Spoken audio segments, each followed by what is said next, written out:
Welcome, seekers of the unknown, as we pull back the veil between the living and beyond. Unraveling questions that plague our minds, and oftentimes presenting the evidence that may prove them true. Let us take you on a journey where paranormal becomes normal, and where what is right behind you just might be echoes of the afterlife or something more. But fair warning, once you step into the supernatural with us, you might just stay haunted.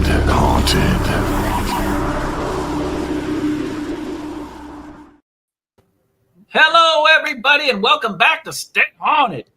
Hello, happy Monday night. Hi. Happy Monday night. Am I shrinking yet? Is Carmela shrinking yet? I gotta watch which way I go there. I can't sit up straight. Good posture, honey. Good posture. Straight back. Get her a booster. We gotta get your booster. To Carmela, about halfway through the show, she's like one of those shelf trolls. Yeah, with the nose. I'm short.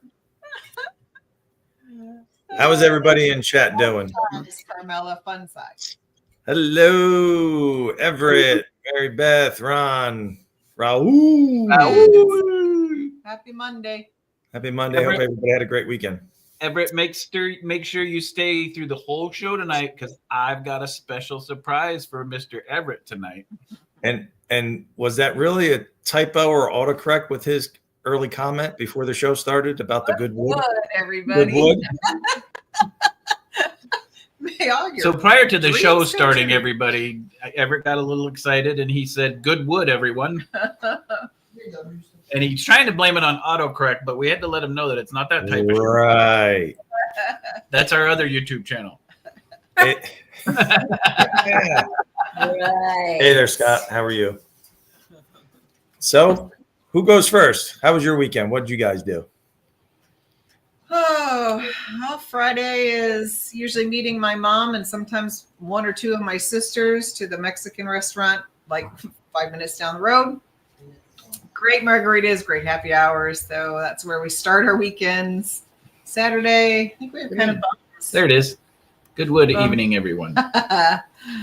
And then Sunday, my parents cooked out. We went over there and did family time. Yeah, spent some time over there on Sunday. Then we caught up with Miss Ron and Lourdes, Yep. Mr. Ron and Mrs. Lourdes, or Miss Lourdes, however you want to pronounce it. Mr. Ron and Miss Lourdes. We caught up with them last night. We were supposed to. There's this road out here in Ohio called Holcomb Road, and there's this urban legend that a bus driver got angry with some of the kids on the bus, and he wrecked the bus into a tree that instantly killing the driver, and the bus caught fire. We know the urban legends, right? So it's really big. We're just north of Bowling Green University. And it's really big with the university kids go out there and they chase the ghost, and they believe that you can see the bus driver. They believe you can hear the screams of the children. They believe that you can see kids running through the forest. Well, we went out there a few years back, and it's a disproved legend because there never was a bus crash. It never was on a bus route, right? But it's a very short quarter-mile stretch of road. We went out there one time, and it's got a very ominous energy feeling about it. The vibes there are weird. So I've always wanted to go back and investigate, but we've always been up here in the wintertime, and Chris ain't going out there in 10 degrees. Yeah.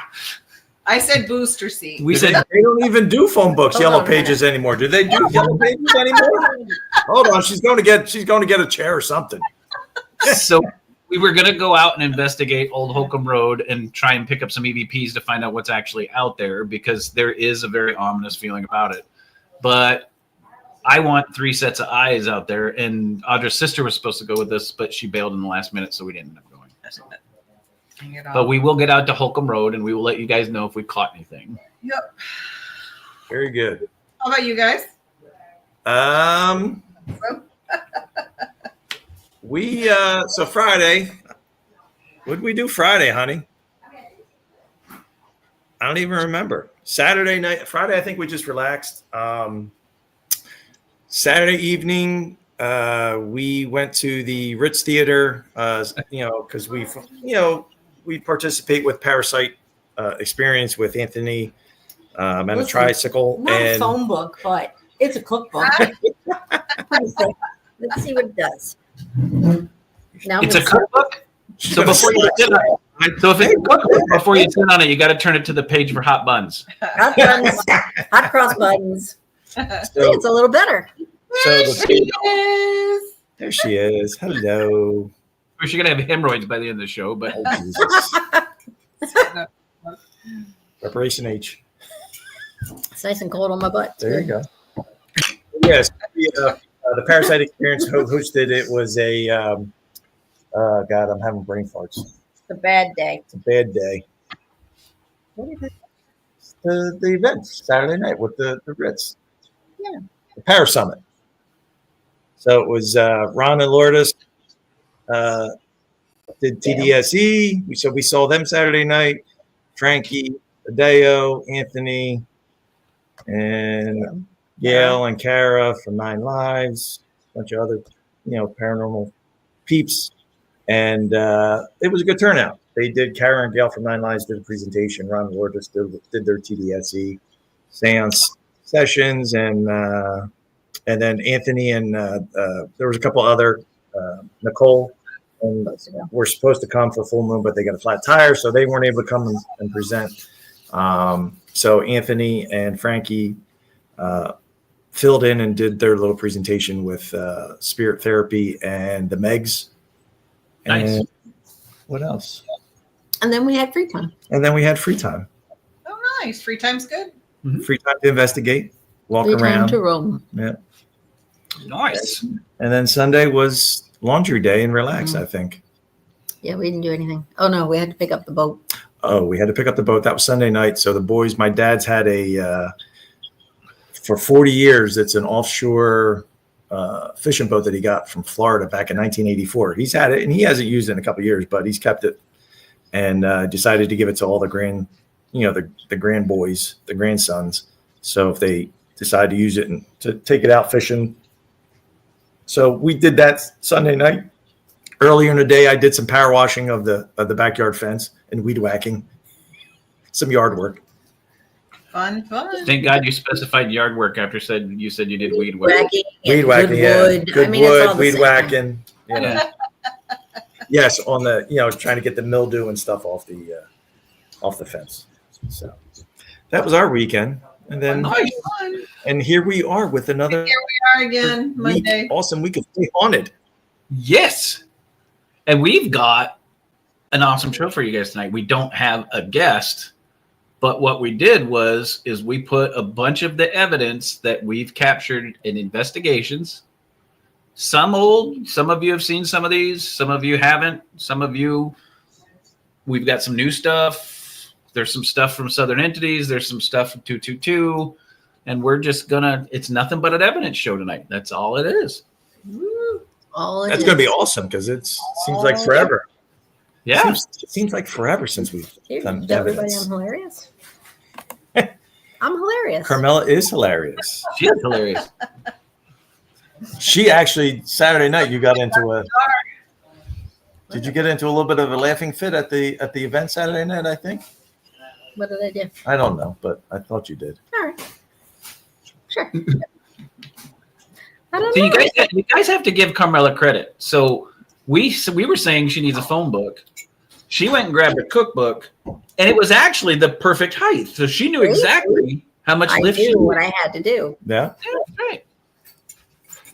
That was And a it's good Disney. equation. The Disney cookbook. Oh, it's a Disney cookbook to boot. You're sitting on a Disney cookbook. You are defiling Disney.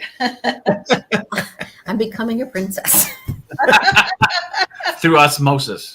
I was going to say Or osmosis. osmosis, right? Osmosis. However, All right, it was fine. You guys want to see some evidence? Who wants to see some evidence?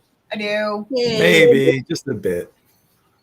All right, this first one is from 222. We'll go ahead and play it and then talk about it in Carmella. All right, here we go. Just put it down on the ground in front of you. Whatever was going on. And now stay still. Don't move. You too. You can have, you don't have a toaster. I have a toaster. Is that a scream? Yeah. Mm-hmm. The The high-pitched noise. Yeah. So let's set the stage. Please do, because I don't remember. So that is a couple weeks ago. We decided we had been wanting to get out. You know, we try and go out and support yeah. everybody in the community and stuff. And we had been wanting to get to an event at Sterling Mine with New Jersey Paranormal with John Ruggiero and Chris Therian. And so it's probably maybe 3 or 4 weeks now that they were doing. We saw that they had they do ghost walks, which is like an introduction, just people that, to kind of get them, people that are curious about supernatural, paranormal, 2 little, 90-minute walks that they do on a Saturday night a couple of weeks ago. And we ended up, I said, I messaged John. I said, we decided, we weren't sure if we were going to have free time to do it. And we ended up having the free time, reached out to him. And I said, let's, you got spaces. He's like, yeah, but hold that, because with all the rain, he was worried. He wanted us to have a good experience. And I said, John, that's because he was worried with all the rain, drippy, drip, drip, drip, drip, drip, drip, drip, all the drippy drips from the water. I'm like, well, that might enhance the EVPs and stuff. I says, we're good, because we're going to come back. We could use it as a comparison, with a lot of, water droplets and background noise versus maybe another night that we go back and where it's just kind of quiet. Right. Compare and contrast. So in that, you hear all those drippy drips. That's John talking. And we were in the one section of the mine near the dynamite room, I believe it was. And everybody had a, REM pod or some type of device. And he was instructing somebody to put it down in front of him and trying to have spirit interact and touch.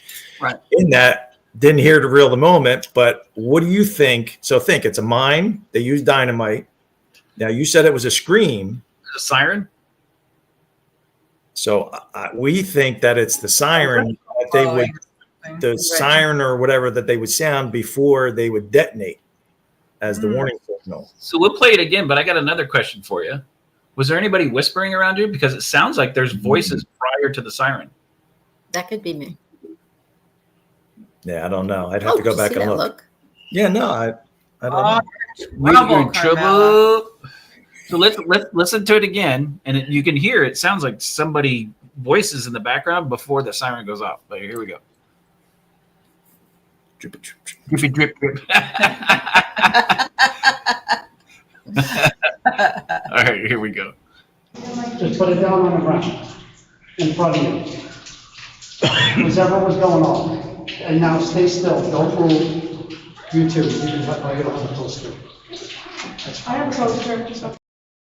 That. Did somebody say what was that? At the end, what was that? That wasn't Or me talking. before, yeah. Because No, I'm talking before the siren. Before the siren. I heard that. Yeah, I heard that. wasn't Yeah. me. Yeah. I mean, there was like, how many people? There was like 18, 19 people with us. So We were at the opposite end by we ourselves. were, yeah. You can't say it's paranormal, but at the same time, Yeah. it's kind of weird. But Okay. would you think that, I mean, to me, that's what that sounds like. Yeah, kind of, yeah. Yeah, way off in the distance, yeah. Definitely wasn't us. And the other, do you want to tell them about the other strange experience that we had that night? I'd love to if I can't remember because I have dementia, Cataracts cataracts, and glaucoma. and glaucoma. So it was the end of the night. We were it was a section where the angry miner supposedly is. And we were all inside. There's this area that you got to kind of wooden timbers that you have to kind of scoot around to get into this area. And long story short, end of the night, Chris, we were at the one end with John and a bunch of, in a straight line. And then Chris was at the other end with another member from NJP. And we see this light kind of shine up into the straight up, like a white light, almost like a miner's light. And we didn't think anything of it. And then all of a sudden we hear Chris say, "What the fuck?" Mhm. And we're like, what? Not this Chris. Yeah. Not this Chris, even though that is a common saying that I use. But And she was like, "Did you see that light?" And we're like, "Oh, that wasn't you." And John was just assuming it was him because it was the end of the night. And sometimes Chris will go out there and maybe start to clean up and get, gather stuff. Nope. Everybody was inside. So we don't know. And unfortunately, nobody had a camera going. We weren't allowed to video. We weren't able to video.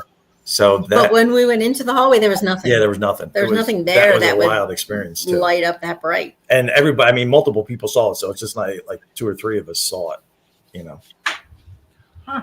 Wow. That's awesome. Yep. All right. So this next clip is Tony Rathman and I investigating at the Phelps Dodge Hospital. And it was the very first time they had ever investigated with us. And the 2 ladies were way on the other end of the hospital. We were in the surgical room, and we had discussed with the Rathmans that we could sense and hear and feel things. And this is not just a really good clip. It's a funny clip because you can hear the disbelief in Tony's voice when I say what I say. And oh, really? But this is something that he caught on his EVP recorder. I did not catch it on mine. Right. And he sent it to us in utter disbelief still the next morning. But this is one of my favorites. It's an older one. Some of you guys have seen it, but this is a great clip. So here we go. 2 minutes, 18 seconds. I got a giggle. Really?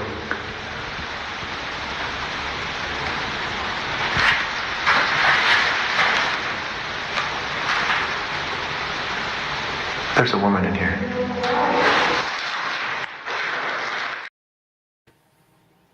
Still one of the best clips. Yep. Not Absolutely. enhanced at all. Yep. That's And crazy. it wasn't like audible either. No, it wasn't audible either. It was an actual EVP. He caught it on his digital recorder. We both had digital recorders. It was not picked up on mine. It was just on his. Wow.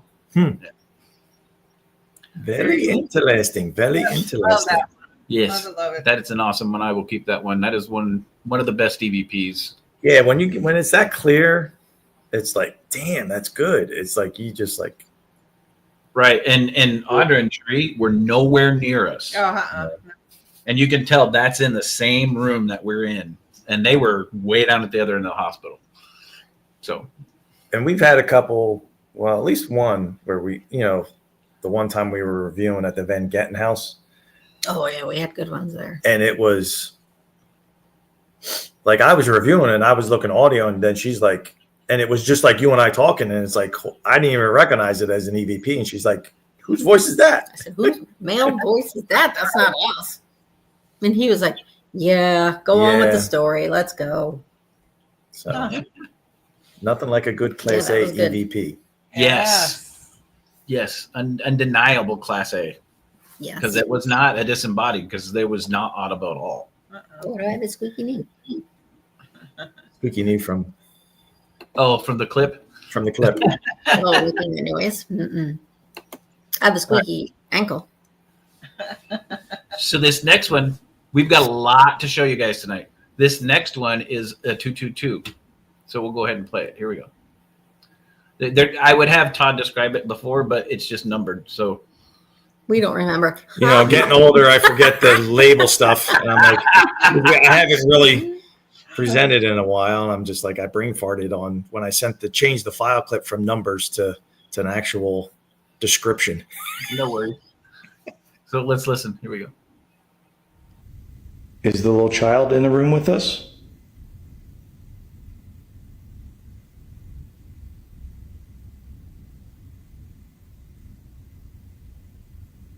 Were those your footsteps that we heard behind the chair that Carmela's sitting on?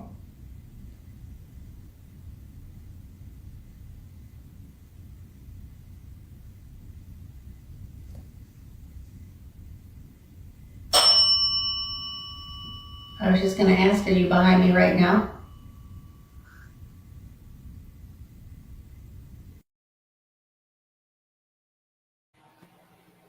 Yeah. Creepy. Yeah, just a very, very faint. Very soft, little subtle, little boy-like. Wasn't so subtle on the bell though, man. He hit that thing hard. Whack. So do you want to? Do you remember? Do you remember? Just go ahead and say it, Todd. remember. The stage, Because I don't remember shit. So can you take this one? Take this one. We were in there with Kyle and his wife Christina, and we were asking questions, and then all of a sudden, four of us heard footsteps in the couch behind us, and we all looked, and we heard like a little kid like running behind us. So then they had left, and then that's when that happened. We decided to sit there and do the. This book hurts my butt, guys. I told you. Then we started asking the questions. You Yeah. need to add to that. So we had done a Q&A session with Kyle and Christina beforehand, invited them in, and we were, it was actually our first solo together as a couple doing investigations in White Hill. Because like normally you could say, oh, that noise is probably somebody downstairs. They're walking around, and they'd be like, nope, nobody's here. And so we had them come in. We went into what is called the parlor. As soon as you walk in the front door of the White Hill, it's to the right. We were sitting in there doing a little Q&A session. It was a long Victorian, couch. And we did the Q&A when we heard those and we actually heard the disembodied little footsteps. And Kyle was like, did you just hit? And we're like, holy shit, yeah. And it was literally a matter of 3 feet away from us, behind us. That's how close it was. And we were like, holy shit. We talk about timing, relevance, intelligence, and stuff like that, right? So you had footsteps, you had the dead bell, and you had the high. Yeah. So 3 different things that adds to the experience of you guys hearing the footsteps. That's good. And we but it was weird because all 4 of us, normally it's like 1 or 2 people, but all 4 of us looked behind us like, did you see that? Did you hear that? Mm-hmm. And then like Carmela said, we went out, or we took a little bit of a break, and then we went back in. I said, let's do a EVP, and I set up the dead bell, and like I normally do, lowest setting, and I asked that question. There's a little boy here with us, and then all that silence, and then she gets the dead bell answers like 8 seconds after, and then she was literally getting ready. Perfect timing. She was just getting ready. Literally, you hear. I mean, it's instantaneous with that. Her response immediately. Where you get ready to. Are you behind me? And then she felt his presence. And then you get that high. So the whole thing, like you said, timing and relevance. Yep. So. All right. So this next one is when Audra and we were with PPIT, Carrie Hopper, Donna, and Connie. We investigated the USS North Carolina in Wilmington, the old battleship. And this EVP was captured. It's not a voice phenomenon, but this EVP was captured in the mess hall, the officers' mess hall. Listen really close, and then I'll explain why this is such a great EVP after. So before you play it, we never got a chance. You moved too soon. We were planning on coming back to go with you guys to do an investigation at the North Carolina. Yeah, it was supposed to be the North Carolina and Trivet Clinic. Yep. And true, we were looking to do. I've got some Trivet Clinic stuff on here too tonight. Ooh, all right. But let's go ahead and listen to this one. Pay really close attention.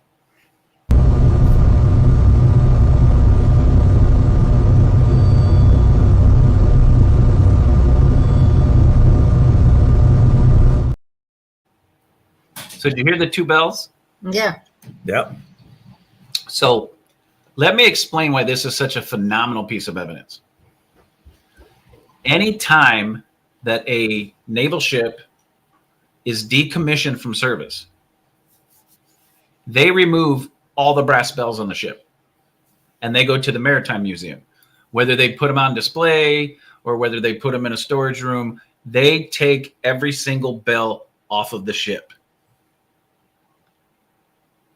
That ship was decommissioned in 1940 something after World War II. 42 or something. Wow. It was moved into dock in Wilmington in the 60s, 50s, but that hasn't had brass bells since like 1947. There's not one brass bell on that ship. Yeah. The second part of that evidence that is phenomenal is we were in the officers' mess hall. So when Audra and I first walked into the officers' mess hall, they have not had a meal on that ship since 1955. This was our first smell experience. Mm-hmm. We walked into the mess hall, and I'm like, I smell potatoes and gravy. And she goes, I smell bread. It smelled like they were cooking dinner. Wow. That's wild. That is wild. A few minutes later, this was caught. Remember, no bells on the ship since 1947. The 2 rings. And it wasn't audible. No, it was not audible. Scott, who is an old naval person with PPIT, right, was in the Navy, reached out and found out that the two rings of the bell in the mess hall signified that there is a superior officer coming on deck. So we had the smell experience, we caught the bells, and we're in the officers' mess hall, and that is a signal letting you know that like a captain or a general or somebody's coming into the mess hall. That's letting everybody know, so everybody stands at attention. But there's no bells on that damn ship and haven't been since 1947. Yeah, That's wild. crazy. That's wild. It's very cool. It was a very cool one. Let me ask you this: were you hungry after smelling the potatoes and gravy and the bread? No, good thing we ate before we got on the ship. So. It still smelled good. It did. It smelled good though. Now, and anybody that's ever been in the military, the shit smells fantastic. It tastes like shit, Right. or doesn't taste at all. One of the two, but it smells great. Mm-hmm. But yeah, that was unique for it because guys, I'm going on 53. I'm 52, and I've been investigating with equipment since I was my 20s, early 20s, and I have never had the smell experience before. It was pretty cool.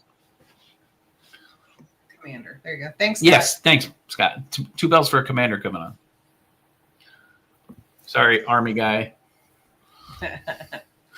But that was a cool experience. We also caught an EVP of 1940 sonar, and none of the sonar. And actually, that was almost. Cool.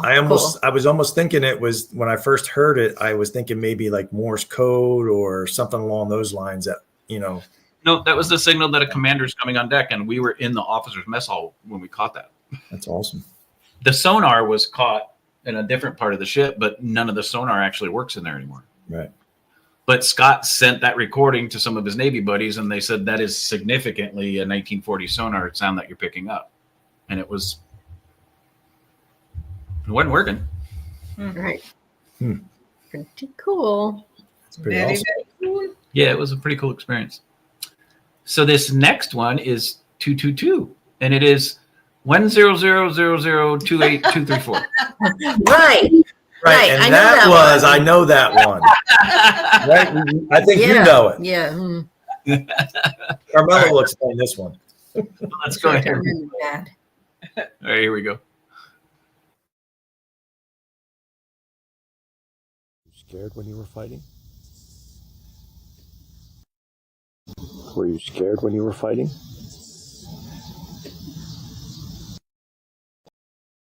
Yeah, I heard it the second time. Yep. Yeah. Yeah, the first time it's real low, and Okay.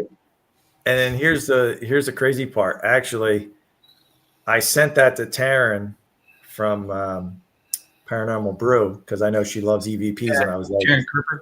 Yeah, Taryn Kerper. I said, "What do you think?" She's like, "Yeah," and she's like, "Actually, if you play that again."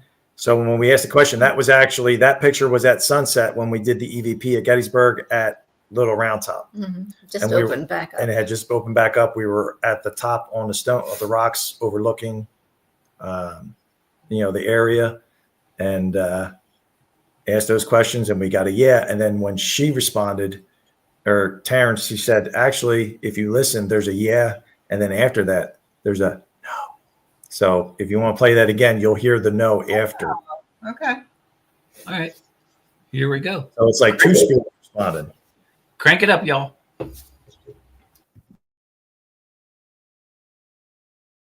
Scared when you were fighting? Were you scared when you were fighting? Yeah, I heard that. Yep. It was like, yeah. No, yeah. Somebody telling him, don't say that.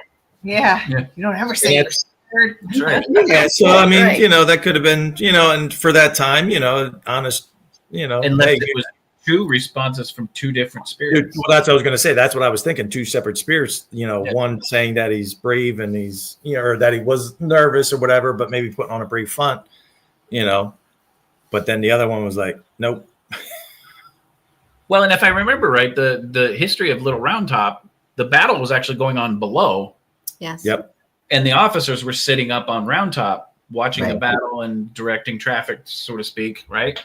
Yep. So you could have gotten a yeah for somebody on the battlefield, but then the officers are up here going, hell no. Hell no. Yeah. Fine. It was fine. Sitting We're on my where we're at. We don't have anything to worry about. True. So They're gonna die. We're gonna ride out. We're good. We're good. We're leaving. So I want to say, I mean, we brought some good stuff so far. Yeah. Oh, just wait.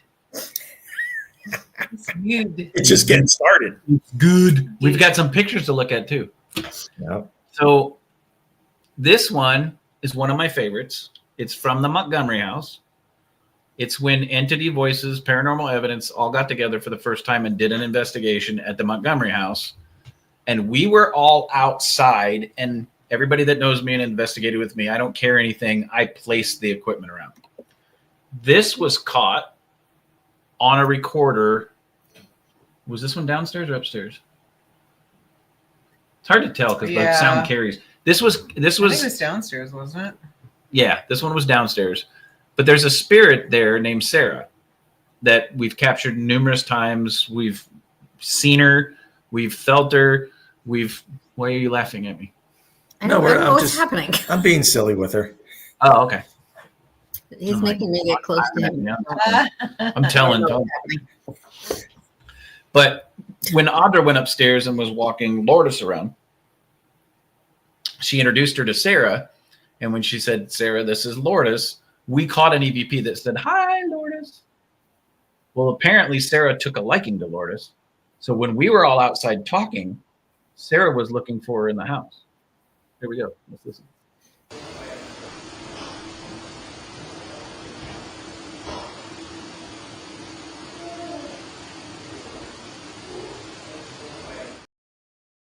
I love that one. Yeah, it's so cute. It's a cute one. Yeah. But you can hear we're all outside. Yep. Yeah. Very, very.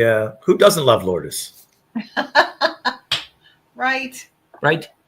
Right. Is the air on in this house? I'm starting to sweat. Put it on 70. It's because of the book you're sitting on. It's getting a little toasty. You're cooking it. Cooking. That's right. He told me the I'm buns. cooking, yeah. He The told hot me buns are cooking. The hot buns are cooking. Okay, so this one you could describe before. This next one is 222. It was a TDSE experiment with the dead bell with Ron and Lourdes. All right. So this was. I'm still lost. It was at Peachfield. Hmm. Peachfield Plantation, which is 10 minutes from us. Like I said, we're fortunate that we have a lot of awesome locations, historical locations right near us. And the first hour of the investigation, with everybody there, we did Ron did it TDSE in a big gathering room kitchen area, basically. And Ron asked me to put out the dead bell.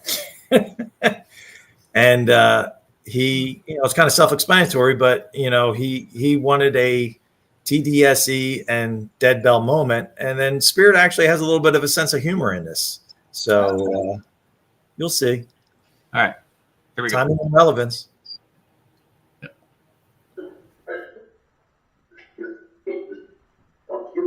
If you can hear us clearly still, I'm going to say the words dead bell. I want you to ring it after I say it, please. I'll do it in threes. Ready? 3, 2, 1. Dead bell.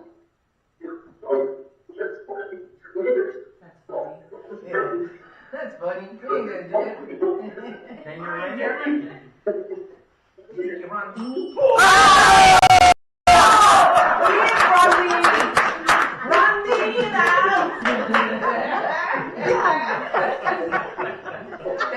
Thank you very much. I wanted a digital I heard something over there too. Yeah. I am never really that shocked. That was wild. I wanted a digital seance dead bell moment. There you go. And that's experience number 2. Hey, twice now, right? Thank you for doing that. It happened at Samuel Mansion. That's a Samuel lot to Miller. chalk up to coincidence. That is awesome. That was funny. And yeah, that was priceless. And the best part was even funnier was Kim Guire's husband. That was Kim's husband in the back. I'm never really surprised or whatever when you hear him in the background. Like he He's could, like, I'm never shocked or something like yeah, that. he was like totally blown away with the whole timing and relevance of that. And it was, when it happened, it didn't happen at first, and then Spirit was like, "You hear it?" It's like, "Oh," and even Lourdes heard. We all picked up on it. Yeah. So that's funny, That's giggle, funny. and then in the midst of everybody kind of chattering, you hear Ron ask again, and then boom! I mean, it was instant when you just hear barely Ron ask it again a second time, and literally boom! That's when it triggered immediately. That's awesome. It can't be more clear than that. No. So which ties into the whole, what they do with the whole consciousness and, Well, I hope Ron was watching. They're watching. Yeah. So this next one, these are new ones from us. The next two are new ones, and then I'm going to end the show with my favorite. But this next one, we're at the Trivet Clinic. So these are just for you, Everett. The next two EVPs I have are just for Everett. We were doing a full-fledged investigation with PPIT at the Trivet Clinic in Hampton, North Carolina. Hamptonville. No clue. No. Little town. BFE, North Carolina. Yeah. And the Trivet Clinic is this old. It's like a 2,200 square foot house with a basement. But it originally started. Dr. Trivet built it out in the middle of nowhere, and it was the only clinic in the area, right? And he was a doctor on the first floor and the second floor. There was rooms on each floor, and then in the basement, his brother was actually a dentist, right? And this is a really cool location because they hold Paracons there. I mean, guys, it's $150 for the first 3 people for all night, and then $50 a person after that to investigate this location. And I can tell you right now, it is one of the most active locations we've ever investigated. We've been there 2 or 3 times. At least 2. We've caught EVPs of an old lady saying it's my room. I got shoved upstairs. I mean, we experienced stuff outside. We experienced stuff inside. This location is awesome. But anyway, over the years, Dr. Trivet actually, the pond out back, he built for his wife on Valentine's Day, and the pond is actually in the shape of a heart. That's cute. 8 years after starting the clinic, he got sick and died. His wife tried to continue it for a while, and then she couldn't, and then it folded, right? So over the years, it's been a rehab. It's been an elderly folks' home. There's a lot of bad stories about the place. And then it went abandoned for a while. And then a guy built a nursery out there, and the house was part of the nursery. Well, then when he decided to retire, these 2 older gentlemen decided to buy it, and they remodeled it, and we're going to use it as a bed and breakfast. But come to find out, the damn thing was haunted. So when you walked into this place, it looks like a 1987 house that you could still live in. There's running appliances, fridge, electricity. The damn insulation sucks because it gets damn cold in that house. But they have recorded over 70 spirits in this house. Wow. There's a young child. There's older people. There's a lady that stands up in the window that looks down at you. There's an elderly gentleman in the basement that we've experienced. But this one, Everett was sitting on the Front parlor on the first floor, and he was talking, and you'll hear him say, "It's okay, you can come sit with me," and a child responds. Here we go. Need to turn around and say, I need you to speak up. Don't be scared.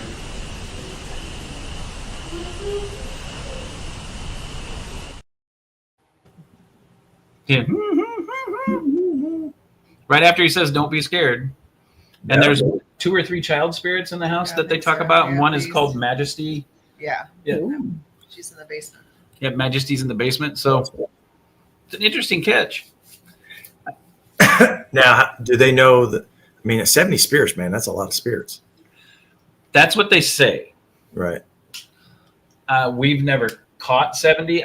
But I can tell you right now, when you're there outside, it feels like there's people still walking the grounds. Very Native active American stuff, energy outside. Right. See, out of the corner of your eye, you see people walking down near the pond, walking around the grounds, like patients outside walking a meander. It's a great location. Fantastic location. Yes, it is. That was another location we wanted to get to. Thanks for moving. Yeah. Sorry. Thanks for moving to Ohio. I know. PPIT's still down there. I know. And hang tight, Everett. The best one with you in it is coming up. This is probably my favorite EVP from Trivet Clinic. No, it was not audible at all. No. The next one wasn't either. But we're not going to play that one yet. We've got some pictures. Because we know Mr. Allgood loves good pictures. I love good pictures. So let me share. Is this old? Well, they're both old, but one's... Well, these are from you guys when we did the investigation together at the Montgomery house. Okay. So this is newer than the other sets. Yes. So hang on a minute. Let me move this over. Okay. So Carmel actually took this picture. You guys want to talk about it? So I believe I was standing in the doorway. Or maybe Todd took it. I took it. He was standing in the doorway, and I said, "Don't move. There's something behind you." Was Todd invisible? I did move. You can see him listen. because I don't listen. So you saw that I moved, obviously. Okay. Don't move because it's right behind Don't you. move because it's right behind me. So I'm like, "What do you mean?" And I was like, out of the doorway, and she's like, "All right, just let me take the pictures." So this is the first one. Yes. And this is looking into Mrs. Montgomery's bedroom, right, Audra? I believe, and Chris. Yes, that's Mrs. Montgomery's bedroom on the second floor. Yes.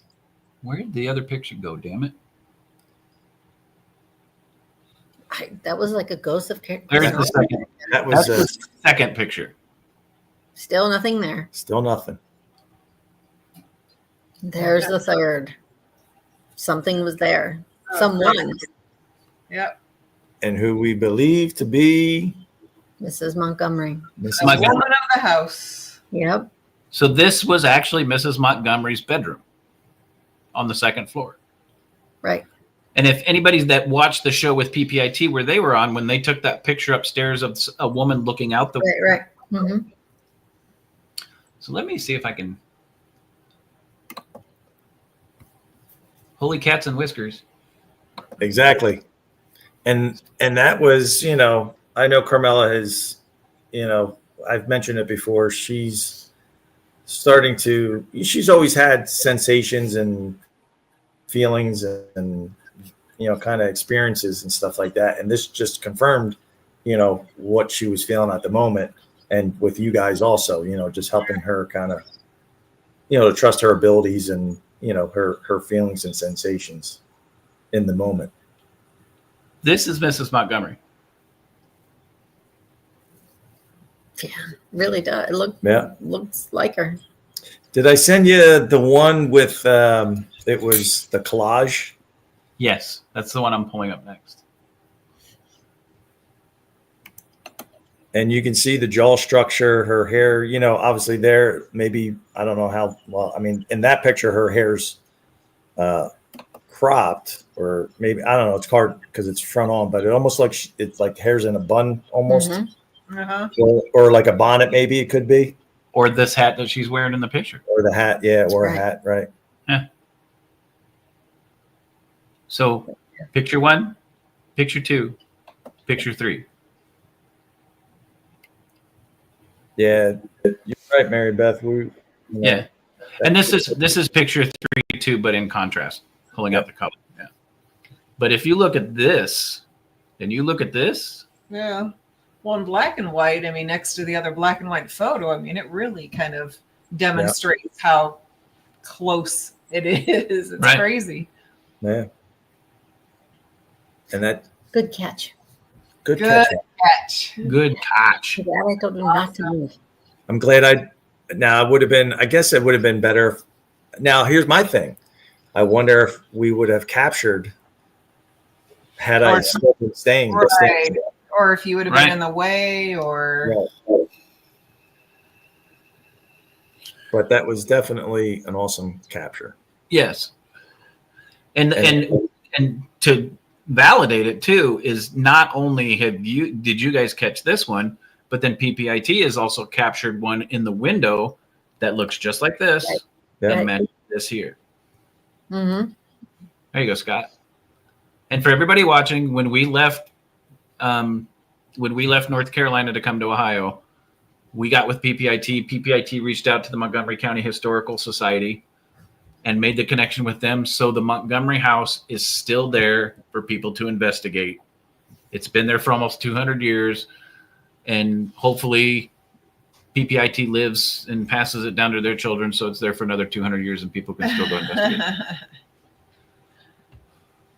Absolutely. How fantastic is that? Fan-damn-tabulous. Tabulous. Love it. Love it. Now, Way to go, Carmela. way to go, Carmela. I wasn't sitting on a phone book that day. So now, while we're sharing, and for anybody that wanted to look at Google Space, There you go. Just in case you wanted to browse a little bit. talk about So this was That was at the Ritz. at the Ritz. That's me sitting there, that black blob on the left, right there. And I kept saying to Todd, there's something next to me. I hear somebody's talking. Something's next to me. Take pictures. So I pulled out the old trusty dusty Polaroid, Yeah. and it hasn't worked. Well, I used, because we had gotten another one, so I used a newer version of the newer model Polaroid. I was going to use it. I had taken it with us actually back to for the Saturday night's event at the Power Summit this past Saturday night, and I loaded it up, and I got sidetracked and never ended up taking. I wanted to see if we could recreate this pictures and see if we could get similar responses, and we got sidetracked and I wasn't able to take them. So, but yeah, this was pretty awesome. She was sitting there and had the experience. Who stepped in front of your camera? That would be me. No, this? That's me. Because when I took that originally, because I was, learning, and that's why I sent you scans. So that was me taking a picture of it, and then I scanned that chick because that's my finger. Well, you can't see. Yeah. Oh, I can see your finger. Yeah, you can. My fingertips and stuff. So Yeah. disregard all that stuff. And pushing the button. Yeah. Okay. I'm like, what the fuck is that? Yeah, no, that's me. That's Okay, someone ready to squish me. Here's picture 2. Or maybe. Where the fuck to go? 25, 26. There it is. There's picture 2. So then you This start is to Todd again. Mm-hmm. Yeah. But what the fuck is this? That's whatever I'm feeling. So that It was a cold, cold breeze where I was. something obviously started to manifest and was captured, like we're taught, try and take multiple pictures. And you figure for the Polaroid, for the flash to kind of reset, you're talking what, 5, 6, 7 seconds or whatever. Oh, on a good day, 5, 6, 7 seconds. So there's something I want to point out here. So a lot of people don't know this, but I love Polaroids. And the reason I do is because I dove deep into them a while back. And if this was like a roller mark from an exposure, right? Or see, so if this was discoloration because of the exposure of the film, I think you actually caught something here too. Right. Because the film lot, if the exposure's off, the exposure will be off similar to the same areas in every photo of that film lot, right? So if your exposure was here because of the Polaroid, this would have been in this spot here, Right. not here. And if it was a roller mark as it's coming out of the camera, the roller marks would be in the same spot. You can see it a lot in people that do a lot of Polaroids that use the same camera over and over again. You'll start to see roller marks as the rollers get dirty, right? Because it goes over the film, because you've got a chemical reaction behind the layers of film that cause the exposure, right? So your roller marks would be in the same spot every time. Or your exposure marks in that lot of film that you have in that one box. Everybody knows Polaroid, you stick a little cassette in like an 8-track.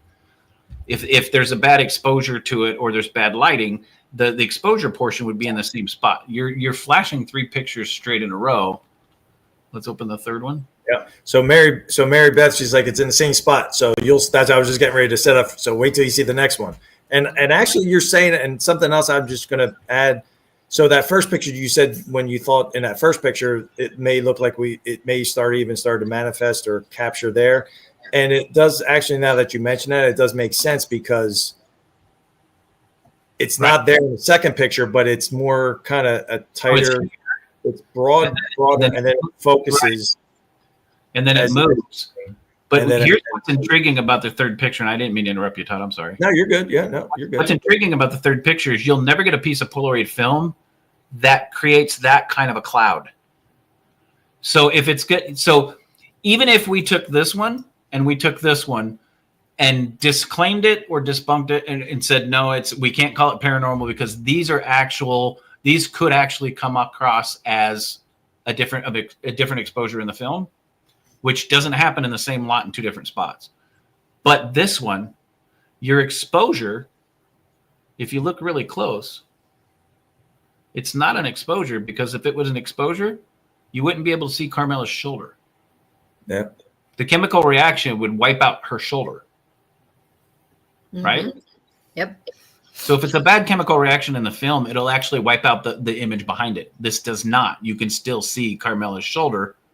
And this, you will never see that small of a heavy of an exposure in a Polaroid film, especially in 2024, 2023, 2025. They're not as bad as it was in the 70s and 80s. Yeah. Mm-hmm. Right? The balance of chemicals have changed. The exposure differences have changed. You won't see that commonly in a Polaroid nowadays. Hey, can you zoom in a little bit more on that, Chris? Sure. Really zoom in if you can. So it almost looks like the brightest white part right there. Right here. It's like that, and then above that, it almost kind of, I don't know if that's the chair in front or it kind of starts to look almost figure-like. Well, let's see. Oops. Go away, Mrs. Montgomery. Where did it go? Damn it. Where the hell did that third picture go? Which one do we have? We have 26, we have 25, 27. There it is. No, that's the same one. That front chair? That is the same. What the hell? That's the same one. Don't go. Up 27. Maybe it disappeared. Maybe it was 24. There it is. There it is. See, it washes out the chair in front. Yeah. Mm-hmm. But you still see the edge of this chair in all 3 photographs. Right.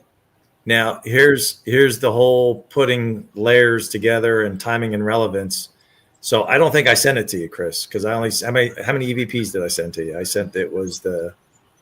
I don't have one to go with these pictures. Right. So Carmela, on review, I had my phone. she had her phone recording. And when I said, is there somebody next to me? Then it was, yes, I think. What did they It say? was another little It was a little kid. hi Oh, in a little girl's voice. It sounded Right. like a little girl's voice. So if you add the EVP to this set of pictures, along with what Carmela was feeling, timing, relevance, right? Right. And then you take away all the factors of the Polaroid, this possibly you could push it off as a bad exposure. This you might be able to push off as a bad exposure. Definitely not roller marks. This is Todd's nose. But this one here, a bad exposure will never wash out. I mean, a bad exposure this bad would have to be a really bad piece of film, but it would continue through the lot, right? In the same spot. Yeah. Right. It doesn't wash out Carmela's shoulder. So if this was a bad exposure, you would not see this portion of her shoulder at all. It would wipe it out. And to point out to Scott, his comment there, the numerical, and that's how they were. It was nothing. You see it in the second picture, and then that's the third picture there. And it is whatever it was, if it was in fact a little girl, spirit of a little girl, it was, moving across towards her. So, well, if anybody's ever been on an investigation with Todd and Carmela when they're using the Polaroid, they take these 3 photos in succession as quickly as it'll recharge the flash. Yeah. Mhm. Yeah. So these 3 photos are taking 30 seconds or less apart. Yeah. And then I was doing my best to try and find a level flat surface to keep everything. So so there was no questions as far as the camera was a little bit angled left, a little bit angled right, up, down. Right. So try to keep it as true to the same spot as possible. So these are the same damn pictures again. I don't know why it's doing that. It's pissing me off. Okay, there's 25. There we go. So first, second, third, all within under a 30-second period of time. Yeah. Mhm. So if it was a light exposure, you would have caught it in the same spot in all 3 cameras. Right. And then this one cannot. There's no way that's an exposure caused by the Polaroid. And just to add, so the Ritz is a great location. We've been fortunate, doing multiple investigations there, helping Frankie and Anthony from Parasite out. Actually, we were up in the rehearsal room there where Ron and Loris were running their TD digital seance. And as soon as he turned it on for the first time, the name Nancy kept coming across. Nancy. And I'm thinking to myself, I'm like, oh, shit. I ran down. I says, I'll be right back. Went downstairs into the lobby. The auditorium is named after a woman who, I don't know if she was the manager or of the Ritz. Maybe she donated. Or, I forgot. I have to ask. I forget the exact, but her name was Nancy. Yeah, benefactor or something like that. But there's a picture of her in the above the lobby. Nancy Seavey. Oh, wow. Went back up. I took the picture of it, showed it to Ron. He's like, oh, shit, yeah. And then we asked, can you say the name? Seavey came across, Nancy Seavey. Oh, wow. So that was a cool experience from Saturday night with the digital seance experience. Yeah. Great photos. I know. Yep. It's very cool. Great photos. That's why I threw them in there because I know it's been a little bit since we kind of rehashed with those, and they're kind of our favorite Polaroids. Our captures. Turned out great. Yeah, 2 great Polaroid captures. So remember this, guys. If you ever want to go out and investigate and you want to use a Polaroid, when you're looking at the exposure on the Polaroid, when you take them that close in succession, if it's an overexposure, if it's an improper exposure, it will be in the same location on the film. The lots are the same chemical base. They don't create just a bunch of little pictures and then randomly pick them out and put them out. The machine kicks them out in a lot, right? And then boxes them. If there's an exposure issue, there's an exposure issue in that whole box, right? That whole box will have the same exposure issue. The exposure won't move. And a roller mark is a roller mark is a roller mark. It'll be in the same flipping spot every single time, right? And you don't get as many exposure problems, like I said, today as you did back in the late 70s, early 80s, whenever they first came out. Those were fucking horrible. Everybody thought every picture they took had a ghost in it. Mm-hmm. Today, not the same problem because they've got better technology. They've got better chemicals for the exposure. Shit, back in the old days, remember you used to have to shake them. You'd have to put them underneath. You had to put them underneath a lamp to get them to expose. Yep. My brother did photography, and I remember him. He did the whole 3 trays. Boop, boop, boop. Well, the new Polaroids, they expose themselves in the dark. The chemical makeup and the advancement in technology, you don't even need a light source anymore for those exposures to come through. Right. Those things will come out in pure darkness. They'll still expose, but little learning session. All right, we got 2 more. Give it to us. Now, I will let you guys know that, yes, I'm playing the lobotomy screams again because that is bone chilling and I freaking love it. Yeah. Now, Do you want to hear the lobotomy screams first? Or do you want to hear the Everett EVP first? Lobotomy. Lobotomy first. Lobotomy first? Yes. So Everett, you have to stick around to the end of the show because this one's fucking hilarious. So I'll explain more in a minute. But this next one was the second time Audra and I did. We did a private at Trans-Allegheny Lunatic Asylum, right in West Virginia. Anthony Simonelli was there. PPIT was there.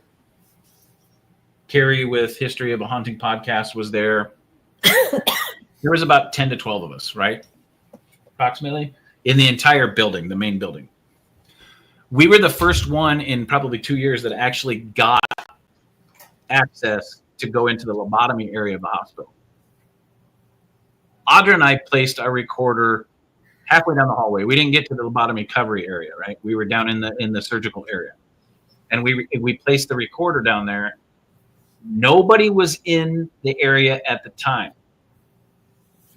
Absolutely nobody. Everybody else was everywhere else in the building. There was nobody in this section at the time. Now, I want to point this out to those of you that haven't heard it before. Have you ever seen how they used to do a lobotomy? They had the spikes, right? And they would go right here through the corner of the eyes, and they would use a metal mallet and pound it in about that deep, right? And then they would swirl it around and make scrambled eggs out of the front of your brain that supposedly controlled the things that made you stupid or nuts, right? And they considered that a form of treatment.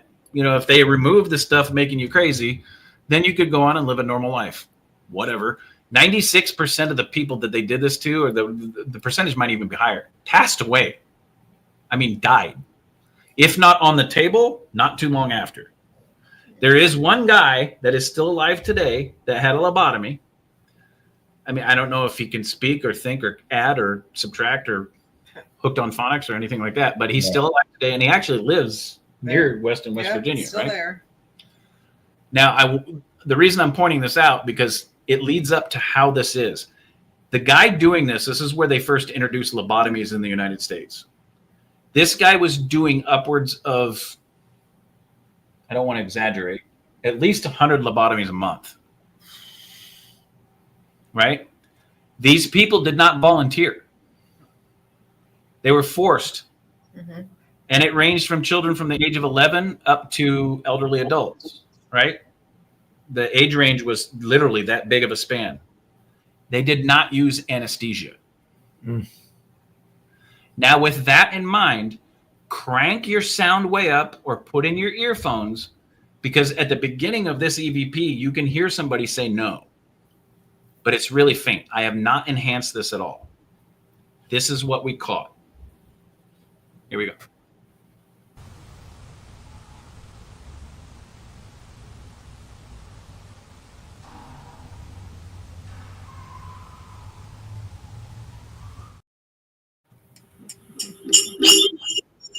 So gut wrenching. If that doesn't curl your hair, nothing will. It's sad. It's gut wrenching. Like Creepy. All the above. Sad. Yeah. That's sad. Ron. Oh, you were going to put it up too? Go ahead. Tag. Yeah. Free car wash. Yeah, no, I'm good. Anybody want to hear it again so you can sleep really good tonight? Sure. Now, I'm telling you, you got to turn it way, way, way up. Turn it all the way up. There is actually, you can hear a male saying no at the beginning. Mm-hmm. One more time.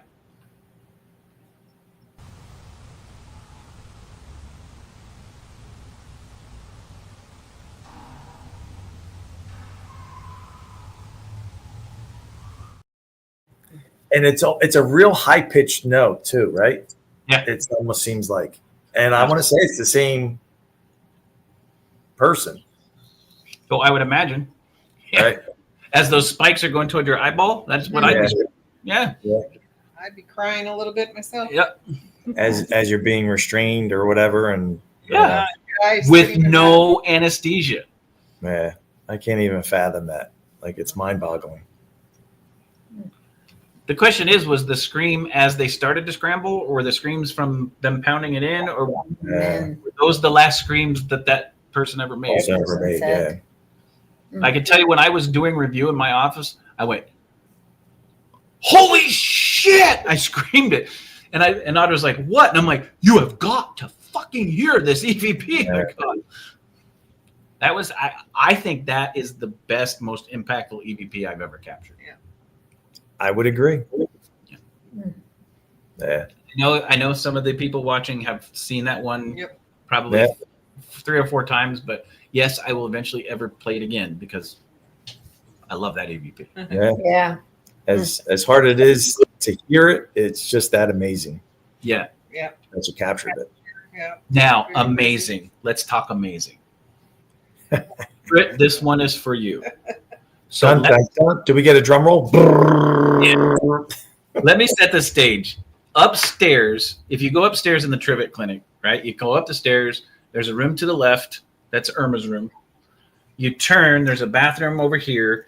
You walk down a railing that overlooks the stairs. And at the end of the hall, there's a storage room on the right. On the left, there's a red room. It's like a relaxation room. They've got it set up like a living room upstairs. Yeah, kind of. Yeah, they've got couches in there. Our recorder and my camera were outside, just outside of the room, facing towards the stairwell. Right, just recording all night long. Everett was in the red room, sitting on one of the pieces of furniture, and I believe it was Kayla with PPIT was in the room with her. So you'll hear Kayla talk, and you'll hear Everett talk. Out in the hallway on my recorder, you will hear somebody respond to Everett. This is awesome because apparently they didn't like Everett. Who would not like Everett? And just for Everett, we love Everett. This one did not like Everett because it sounds like it's right on top of the recorder. And this is not enhanced. Let me play it, and I'll play it for you a couple times, Everett. Just for you. That's for you, buddy. All right, here we go.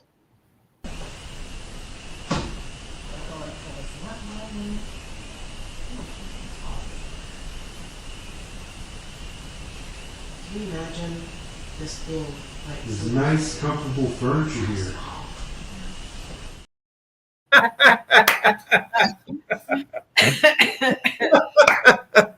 Nice, comfortable furniture, asshole. I believe that was a term of endearment that was said. Maybe.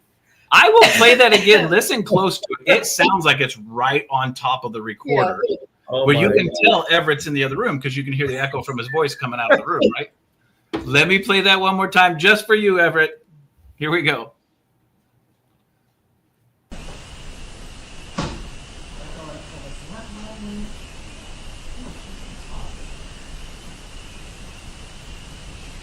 Can you imagine this being like... There's nice, comfortable furniture here.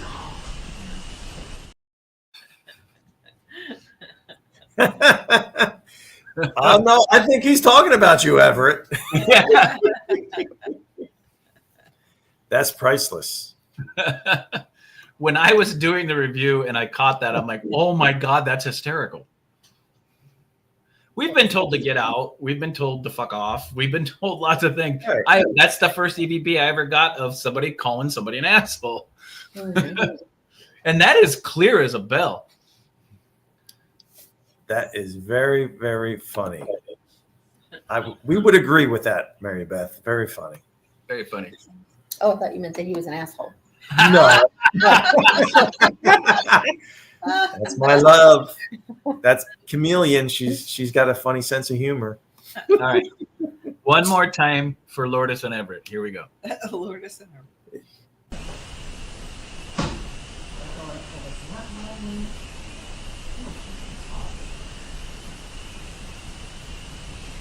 Can you imagine this being like... There's nice, comfortable furniture here.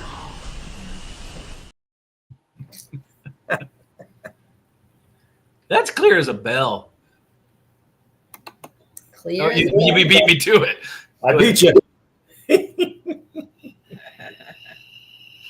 No, probably not, Everett, but it's the first time that Chris has captured it on one of his recorders. That was awesome. Carmela said she thought she heard the word F. Was that Heather? Yeah. What's that? Before even her, I feel like I heard another. Yeah, there's a whisper. Yeah, there's a whisper in there. But guys, you guys know me. I only play the Class A. Yep. I won't dig deeper. Hey, Class A asshole.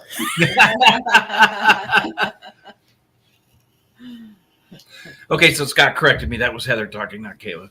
Gotcha. Yeah, there you go. I don't think Everett's an asshole. Everett's actually a really cool guy. He's just a big old teddy bear. But that's funny. Because if you guys have ever done an investigation with Everett, either the spirits love him, like Mrs. Montgomery loved Everett, which is, you guys saw the pictures of Mrs. Montgomery. Mrs. Montgomery didn't love much. I mean, if you saw the picture I showed of Dr. Montgomery and Mrs. Montgomery, Mrs. Montgomery looked like her testicles hung lower than Dr. Montgomery. Yeah. She was a tough old bitch. She was. She loved Everett. But apparently somebody in the Trivia Clinic did not like him sitting on their furniture. Nope. Evidently not. And it's not like it was even a warm and fuzzy asshole. No, it was like matter of fact. There's the Navy man jumping in, picking up the starhead. That's funny. All right, guys. Well, that is all we have for now. For now. We will have another evidence show, but guys, we have got some great guests coming up. We will not be on for Labor Day, so expect that. On the 28th, we will probably not be on because we will probably be coming back from the Gettysburg Bash, the 28th of July. But we are booked out till September, guys. We've got some great guests coming on. It's not going to be us. Next week's, we got an awesome guest. Yeah. Got a really awesome guest with a really awesome location that you guys are gonna like. And we'll be coming home from Disney. Nice. When do we land? I think 4:30 in the afternoon or something like that. Thanks, Everett. On Monday. Thank you. Yep. Thank you. So, guys, thank you guys so much for tuning in. Thanks for hanging again. This has been a really fun show tonight, guys. You see that we love having fun. That is what this is about. This is And I'm getting on the cookbook. That hurts. Her buns are done. Her buns are overcooked. Now I'm just going to shrink. But guys, we really love doing this. It's a passion of ours. And sometimes the paranormal world gets a little too serious. So before we end the show tonight, there is one message that I want to say. Other than that, yeah. Other than happy 4th of July, guys. Make sure that you happy 4th of July, right. So let's start with that first. So guys, remember 4th of July, Independence Day, right? Some of the places we go, some of the places that we investigate, we catch evidence of those that fought for what we live in today, fought for our freedom, fought for our independence, fought to make us a country. You had some Gettysburg clips tonight. Not the same, but right, that was a different war. But remember, guys, some of those places that we investigate were in that Revolutionary War that helped the freedom of the country. So make sure you celebrate America's birthday on Friday before you crack the beer, before you fire up the barbecue. Sit down for a second and say thank you. I know it's not Veterans Day, right? I know it's not Memorial Day, but you still have to thank those people that fought for this country, whether it was 100 years ago, 200 years ago, or yesterday. Make sure you take 5 minutes or a couple minutes to thank those, share a moment of silence. Those are the people that are important, that made us who we are today and that made us free. Now, the second message that I have for you tonight,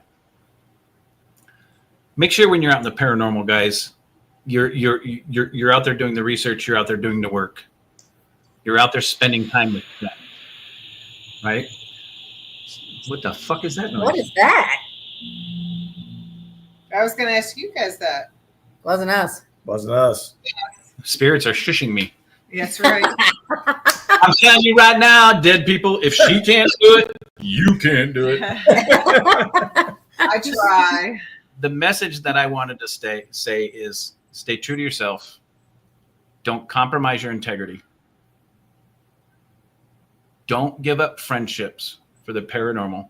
Life is too short. Remember, we go out and investigate and capture voices of those left behind. Remember this. They didn't take anything physical with them. The only thing they left behind is the memory of what they shared here with those they cared about. So when you go out, stay true, stay honest, and stay haunted. Have a good night, guys. Have a great night. Thanks for tuning in, everybody. Good night.